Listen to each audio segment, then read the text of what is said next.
You're here. Welcome to the Masterminding Success podcast. They say if you want to be successful in business and in life, then surround yourself with successful people. So pull up a seat. The mastermind is about to begin. So how many times is it appropriate to say what before you just nod and smile because you still didn't hear what the person said? What? Oh, hey, that's a you funny made one. it. Glad you could join us for Hello. another episode of the Masterminding Success podcast. We're your hosts, Keith Wheeler. And Nuria Corby. What are we going to be talking about today, Nuria? Today is a really interesting subject, I find. Anyway, it's about a book I'm reading, and it's called The Unfair Advantage. And it's by Ash Ali and Hassan Kuba. And I didn't know anything about it, but I saw a YouTuber mention it, and I thought, this sounds interesting. And it's called The Unfair Advantage because it talks about success and how people reach success and how we all have some advantages that we can use. And they call them the unfair advantages, but I really don't think they're unfair. I think that we all have something that we can use to our advantage to make things work. So that's what the book is about. I haven't finished reading it yet, but I thought, what an interesting subject. So Keith, what do you think? Do you have an unfair advantage? Yeah, I absolutely do. I've been in market research for over 20 years. And so I use that market research background to do a lot of things. Like anytime I use it to help tweak my business. One of the things I do is, which I don't hear a lot of people talk about, if any, is with my email subscribers, I poll them. I send them, really short, like 2-question, 3-question surveys, not just asking things like, what do you expect from this newsletter, but also kind of from a more granular level, like dialing down as to what kind of content they're looking for in the books that I do. So, are they looking for shorter books, longer books, things that sometimes you'll hear in, or you'll read in the actual reviews. I try to catch them beforehand in my, the surveys that I do. So if they're asking for, longer books, then I start creating longer books before I start getting those negative reviews that the book was too short. That's a brilliant idea. Just, give them what they need and what they want. So that's excellent. I thought when I was reading the book, they were also talking a lot about how luck has got a play in it. And I'm usually not in favor of saying that somebody got lucky or that there's luck involved, because I tend to believe that you make your own luck, or you work for your own luck. But when I continued reading, it actually made sense, because they were saying, or in a way, if I understood it correctly, they were saying that unfair advantage is the luck, or that little bit of luck that you need to set you apart from everybody else. This is what successful people have in common. They have that bit of luck, but they didn't talk about it as in luck that, oh, you're just lucky. The luck they had was that one of them had experience in another similar type of work. So that's his bit of luck. It's the unfair advantage that they're talking about, really. So I normally don't like to package it into and say it's like luck, Right. because I do think that hard work is better than luck. But it's a combination of things from what they were saying. And I actually agree, there is an element of luck, but then anybody, I mean, it doesn't matter where you come from or who your parents were, because they were saying, yes, well, what if you're born rich? One of them had very wealthy parents, and it was easier for him to go to university and to have the money for the startup and all the rest of it. Whereas the other one didn't, but he had different types of experiences in his life that contributed to the missing pieces. What the one person lacked, the other one contributed to. So between them, they were very successful. And I think that is so important as well, to recognize what you're bringing to the table and to recognize your unfair advantage and to know what that is. So And I thought about it and I thought, what unfair advantages have I got? And actually, the list was getting longer and longer Yeah. and longer. And it's all experiences. It's all, you know, it's not something that you're given. It's something that you create throughout your life and then you can use it. So, and mindset was another really important thing in that, which I always say, I think mindset is one of the most important things when it comes to being successful. I think if you haven't got the right mindset, you can work really, really hard and never get anywhere. Don't you think? I do. It's really easy, especially in the day and age that we live in, um, to get the negative ideas, the negative thoughts coming in. And so I think that's why mindset is so important, is because you need to have you know a stronger mindset in order to kind of overcome those and quiet those voices, because even successful people have those voices. They just have ways that they have created to counteract those. That's really the biggest difference I found between people who are successful and who aren't, is, and I've talked about this before, where I say that, the people that weren't successful are the ones that, that quit before they got, before they got the success. But it's because they were, they didn't have a plan for how to interact with those negative thoughts, because we all have self-doubt. We, even the most confident person that has self-doubt. It's just part of who we are. And so, having that mindset, and like you were saying, a lot of the unfair advantages is what you bring to the table from your own experiences, positively and negatively. We all hopefully learn from our mistakes, and sometimes we still recreate them, but we've still learned something from them. Yeah. But I yeah, think, so that's one thing that, yeah, I think mindset is super, super important. And I think that's one reason why we talk about it so much here on the podcast is, I don't think enough people are talking about it. Everybody's talking about the money. Everybody's talking about, the Lamborghinis and the big houses and the beachside, beachfront properties and all that, but they're not talking about the mindset that got them there. no, I mean, I think recently I noticed people are talking more about it, but maybe that is because I'm interested in the Mm-hmm. subject and then I see it more. And maybe it isn't talked about enough on the mainstream. So I think it's, for me, it's been the most important part of my success, is having the right mindset. And I know exactly when that shift happened, and I just thought about things differently, and that's when it all started shifting for me.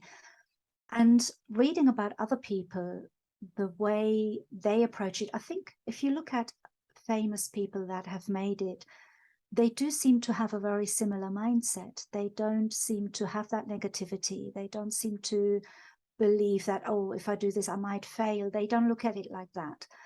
And I think that's really important. And I think that's really interesting to see that all those people have got something in common. And what can we learn from that? I find that fascinating. And I think that's why I like this book so much. And I haven't even finished reading it yet, but I find it really interesting. And they give examples, of people who have, what advantages did Elon Musk have, for Mm-hmm. example? What advantages did Oprah Winfrey have? They both come from very different backgrounds, yet they both made it in their Right. own way, because they all had their own set of unfair advantages. So, and no two people are the same, so Right. everybody's different and will have different advantages as well. So Yeah. you were saying you've got your marketing background as your unfair Right. advantage, but I'm sure there's like hundreds more. Yeah. And I think one problem, or one difficulty people may have in finding their unfair advantage, is a lot of people, um they, whether it's their upbringing or just their own personality, they don't like thinking of all the positivity about themselves. You know what I mean? Like, what do I do right? They don't want to sound conceited or anything like that. You don't have to share this with anybody, but I think it's important that you, and it helps with the mindset, if you can just come up with, even a few things that makes you stand out. What can you bring to the table that that somebody else can't?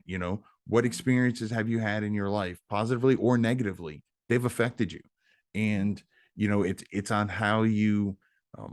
where you go from there that determines the whether the lesson learned or the experience can help you positively or negatively, whether it's an unfair advantage or if it's just something weighing you down.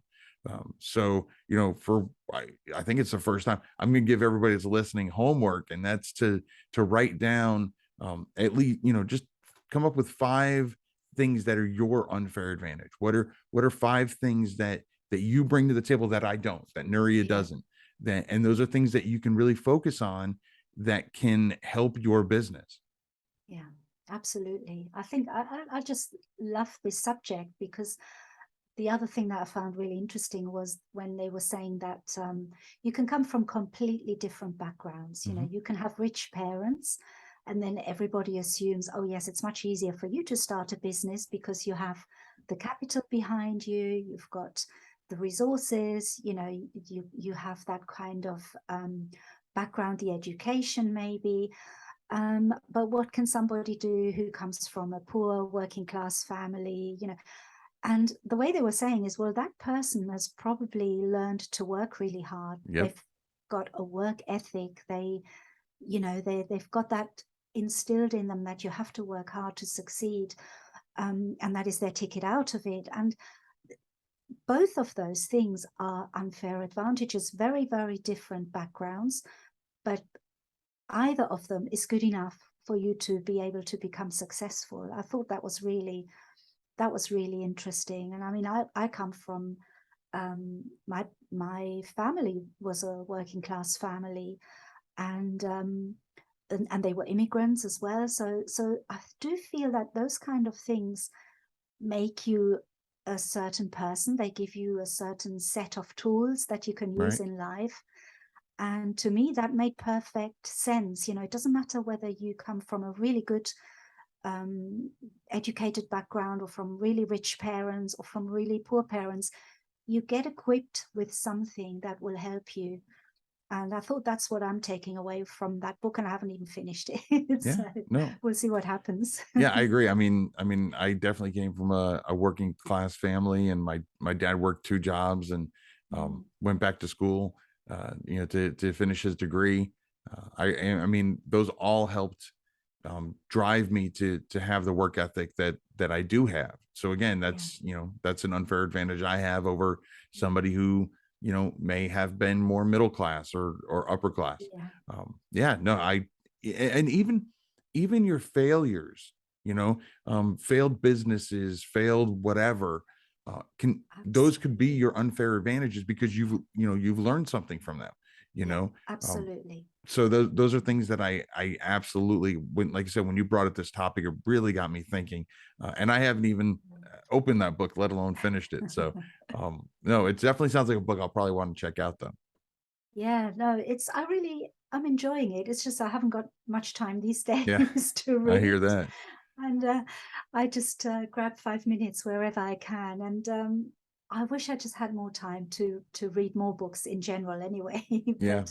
But this one grabbed me, and I thought, how true is that? And I found it really interesting, because it was something that I kind of knew, but unless someone presents it to you like that, you sometimes don't realize you know that. And as I was reading it, I thought, oh yeah, this is so true. I could really relate to it, and I like books that I can relate to. So that one was, I'm looking forward to finishing it. I don't know where it's going to go from what I've already started reading.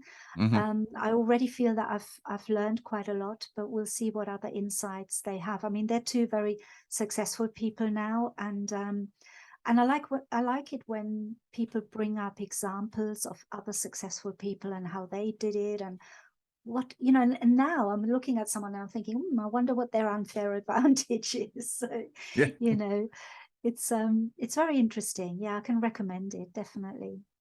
I agree. I mean, it definitely sounds like a really good book, and I don't read nearly as often as I as I used to, or as much I as I'd love know. to. So yeah, I mean, time is definitely something that is a, we have a finite amount of, and it's hard to find those little 5-minute windows is sometimes all we get. But again, that goes back to work ethic. It just shows that you're Yeah.